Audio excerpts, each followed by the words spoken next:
This is the Fifth Estate, coming to you from the Fort Hall School of Government in Nairobi, Kenya, and Professor Mutahi Ngunyi. This Sunday, we will explain why Gachagua did not resign, although this was his best bet. Then, we will tie it with why Uhuru slaughtered a goat for Ruto in Ishaweri and made peace with his former deputy. But before we do this, we have a disturbing question. Have you noticed how Gachagua is attracting crowds in Murima? For a man going nowhere because he cannot run for office until 2037, this is curious. But we will hazard an answer. If you take a goat this Christmas to the market and a laughing hyena, which of the two will pull the curious crowds? The goat or the hyena? Of course, the hyena will be the crowd puller. However, which of the two will Kikuyus take home from the market? The goat or the hyena? Will they take the hyena home for Christmas? Only Gachagua would do so to harvest its body parts. And in fact, he told us the price of each organ. But a good Kikuyu will take the goat. And now you know why Gachagua has become a crowd puller. He is an unusual animal in the political marketplace. Gachagua is like a hyena in the political marketplace. He will attract crowds, but Kikuyus cannot take a hyena home for Christmas. They will take the goat that Uhuru slaughtered for Ruto. It's that simple. But now, we must pose another question. If Gachagua had resigned, he would have run for president in 2027 with Murima behind him. But why didn't he? Why did he choose the path of oblivion? Now the law bans him from running for any state office. Why did he choose this curious path? To be honest, we have no idea. However, we have a hypothesis. You see, Gachagua had two paths to walk: resignation or downright impeachment. And he chose impeachment. Even then, he did not complete the process. He fell sick. Then Orengo suggested that he was probably not sick. It was a possible political gimmick to evade cross-examination at the Senate. If Orengo was right, what was Gachagua hiding to avoid cross-examination? Orengo already told us at the Senate that Gachagua withdrew funds from his late brother's accounts on the day the late brother died. Parliament further told us that Gachagua disinherited his brother's widow and that this evidence was to be tabled at the Senate.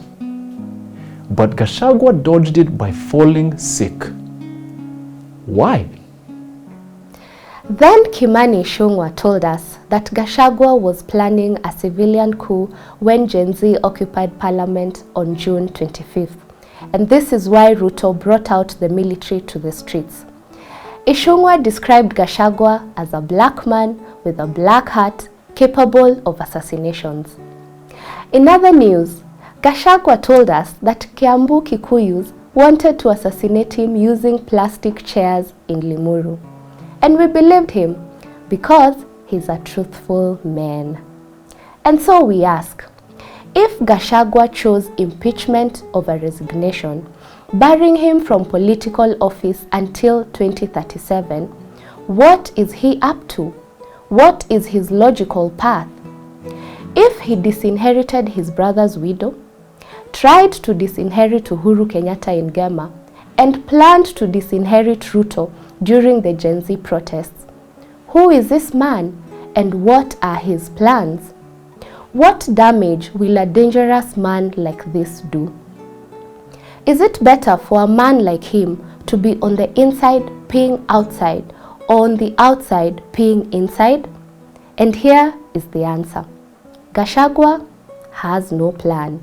He is just a laughing hyena in the marketplace, attracting a lot of attention. But on this, we could be wrong.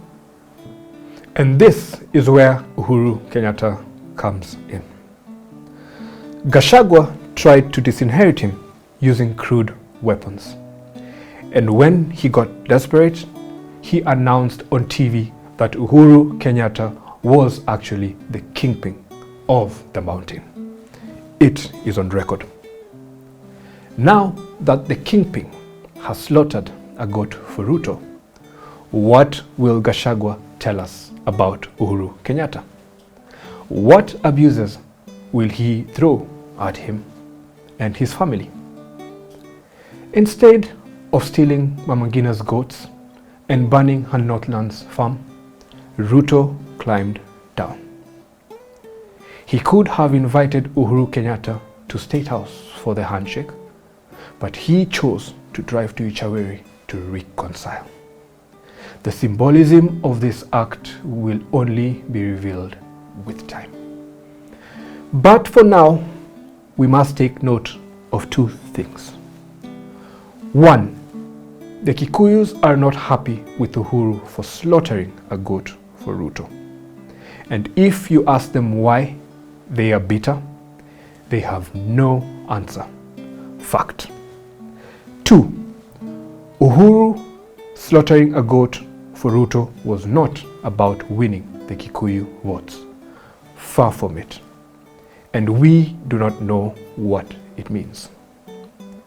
However, this handshake has left Gema in confusion. And wherever there is confusion, something is cooking. From Kindiki to Uhuru and turning Gachagua into a laughing hyena, Ruto is up to something in Gema.